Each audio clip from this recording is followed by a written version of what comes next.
Silakan dari termohon. Majelis Hakim yang kami muliakan. Majelis mohon maaf, boleh. Mohon maaf Pak Bang Wi.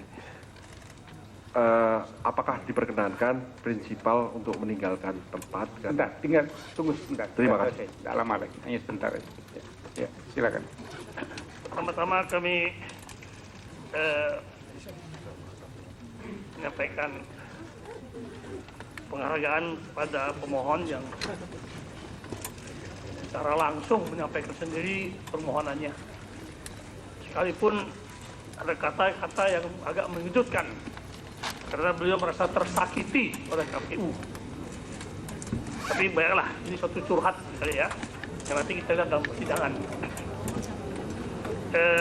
Saya juga hargai pemohon Saudara Prabowo mengingat pada Sumpah Pemuda, ingat kepada proklamasi tahun 45, ingat kepada gerakan demokratisasi sejak 1999 yang saya juga terlibat. Ya, itu semua memudahkan kita dalam beracara ini karena mempunyai visi yang sama dalam perjuangan bangsa dan negara ini. Dan kita percaya sidang mahkamah ini akan menegakkan kebenaran dan keadilan.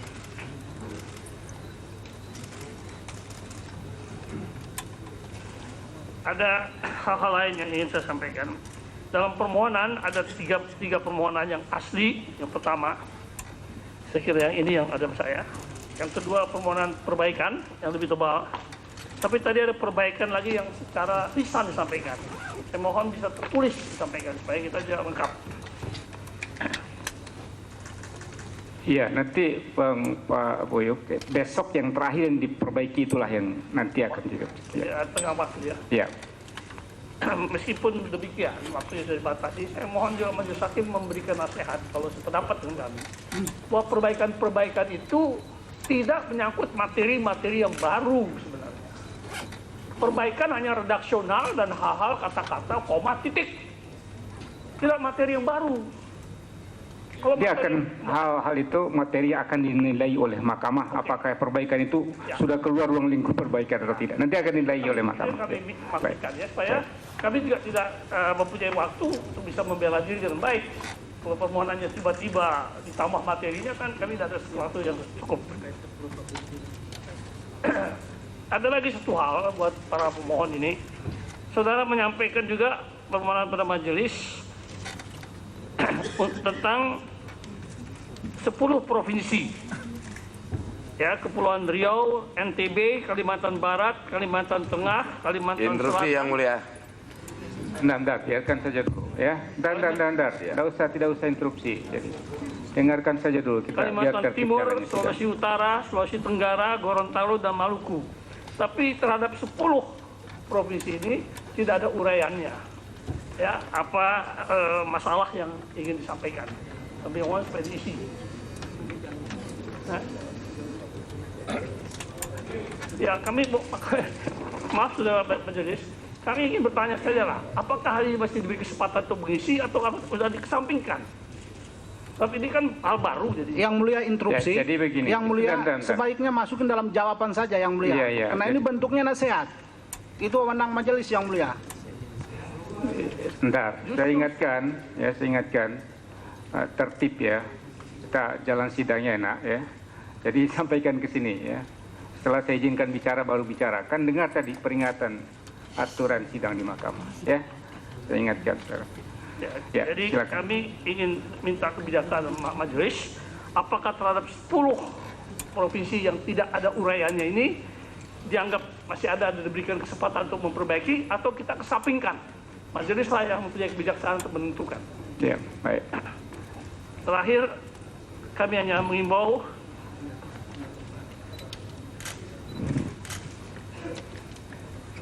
ya, ada satu hal yang kami laporkan tentang pembukaan kotak suara. Memang benar kami lakukan dari pihak KPU dan semata-mata untuk menjalankan PMK nomor 4 tahun 2014 yang pada pokoknya mewajibkan KPU menjawab permohonan dengan disertai alat-alat bukti. Dan rangka itulah ya, pembukaan kotak adalah keniscayaan bagi KPU Sebab seluruh bukti yang diperlukan ada di dalam persidangan terdapat dalam kotak tersebut. KPU dapat memberikan klarifikasi bila ada pertanyaan lebih lanjut. Terima kasih. Akhirnya, saudara majelis, kami menghimbau agar sidang kita ini bukan saja menegakkan keadilan prosedural, tapi kita bersama-sama mencari keadilan substantif. Terima kasih. Baik, terima kasih kuasa dari termohon. Yang pertama bahwa masih ada kesempatan bagi pemohon untuk menyampaikan perbaikan permohonan 1 kali 24 jam setelah ini. Apakah perbaikan permohonan melewati lingkup yang seharusnya perbaikan atau tidak, nanti majelis yang akan menilai. Dan boleh nanti dalam jawabannya termohon menanggapi persoalan itu apakah dalam lingkup atau tidak. Jadi silakan nanti sampaikan dalam jawaban. Begitu juga nanti sama halnya dengan pihak terkait. Kemudian yang kedua, persoalan yang kedua disampaikan oleh kuasa hukum termohon mengenai pembukaan kotak suara. Secara resmi juga kami sudah menerima surat dari saudara termohon mengenai hal ini, dan pada sidang selanjutnya mahkamah akan memberikan tanggapan mengenai hal ini setelah kami membicarakan dalam rapat permusyawaratan hakim. Selanjutnya saya persilakan kepada pihak terkait, ringkas saja karena nanti toh ada kesempatan untuk memberikan jawaban ya. Terhadap permohonan tidak usah ditanggapi lebih dulu, nanti langsung dalam keterangan pihak terkait ya. Terima kasih Yang Mulia. Saya kira setelah mendengar nasihat dari Yang Mulia yang cukup komprehensif, saya kira kami pihak terkait tentu akan menunggu perbaikan permohonan dari pemohon yang kemudian akan kami jawab tentu dengan limitasi waktu yang cukup buat kami melalui Majelis Hakim Yang Mulia pada sidang berikutnya. Terima kasih Yang Mulia. Baik, terima kasih. Jadi sekali lagi saya ingatkan pemohon untuk mengajukan perbaikan permohonan paling lambat besok ya, jam 12. Jam 12. Termohon dan pihak terkait dapat mengambil perbaikan permohonan itu setelah itu, setelah jam 12. Yang kedua, sidang berikutnya akan dilaksanakan pada hari Jumat, tanggal 8 Agustus 2014, dimulai pukul 9 pagi. Acaranya adalah jawaban dari termohon, kemudian keterangan dari pihak terkait, keterangan dari Bawaslu, dan sekaligus pada saat itu majelis minta kepada pemohon untuk menyampaikan bukti tulisan. Pada sidang selanjutnya akan disahkan karena akan diverifikasi lebih dulu. Kemudian termohon dan pihak terkait menyampaikan bukti tulisan pada sidang selanjutnya, yaitu pada hari Senin tanggal 11. Nanti setelah melihat bukti yang diajukan oleh pemohon, termohon dan pihak terkait dapat memberikan bukti lawan terhadap bukti-bukti yang diajukan oleh pemohon dan diajukan pada hari Senin. Walaupun demikian, masih ada kemungkinan untuk menyampaikan bukti-bukti tambahan selama proses persidangan pembuktian itu berlangsung. Ya.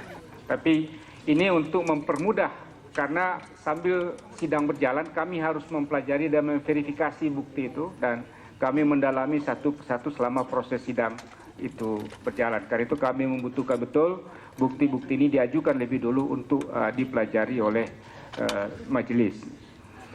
Kemudian yang ketiga,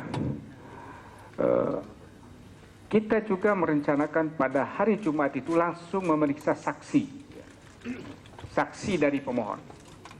Untuk tahap awal, kami merencanakan masing-masing 50 saksi. Dilihat alokasi waktu akan ditambah lagi dan seterusnya sampai alokasi waktu itu habis. Jadi apakah nanti hanya 50 masih 50 atau berapa, nanti kita lihat alokasi waktunya, ya, alokasi waktu yang sesuai dengan yang tadi saya sudah sampaikan pada awal sidang. Nah, untuk tahap pertama masing-masing mengajukan 25 orang saksi, 25 pemohon 25 termohon, 25 pihak terkait. Setelah itu 25 pemohon, 25 termohon, 25 pihak terkait. Jadi begitu selanjutnya dalam sidang-sidang selanjutnya. Nah, untuk saksi ini sekali lagi saya ingatkan agar 1 hari sebelumnya disampaikan nama-nama. Kalau tidak 25 bisa mengajukan langsung 50 atau lebih dari itu untuk diverifikasi lebih dulu oleh mahkamah. Alamatnya yang lengkap, agamanya untuk menentukan nanti sumpah kita menyediakan juru sumpah di sini. Agamanya karena masing-masing berdasarkan agama. Kemudian fotokopi KTP juga dilampirkan. Kemudian di kolom terakhir adalah pokok-pokok hal apa yang akan disampaikan. Ini untuk memudahkan pengarahan atau jalannya persidangan dalam rangka pembuktian perkara ini. Ini hal yang biasa dalam proses perkara PHPU, baik pemilihan kepala daerah maupun juga pemilu legislatif. Itu hal-hal yang perlu disampaikan untuk diketahui oleh semua, baik pemohon, termohon maupun pihak terkait. Yang Mulia. Masih ada yang mau disampaikan, saya silakan. Terima kasih Yang Mulia. Kami hanya ingin menanyakan terhadap saksi-saksi kami yang ada di daerah yang bisa diperiksa dengan video conference, karena tadi pemahaman kami adalah saksi yang dihadirkan di Mahkamah Konstitusi ini. Nah, bagaimana dengan saksi kami yang ada di 33 provinsi dan seluruh kabupaten kota hingga tingkat TPS? Terima kasih. Ini biasa, kita tetap melakukan melalui video conference. Silakan saja, tidak sempat ke sini, kita sidang melalui video conference. Ya.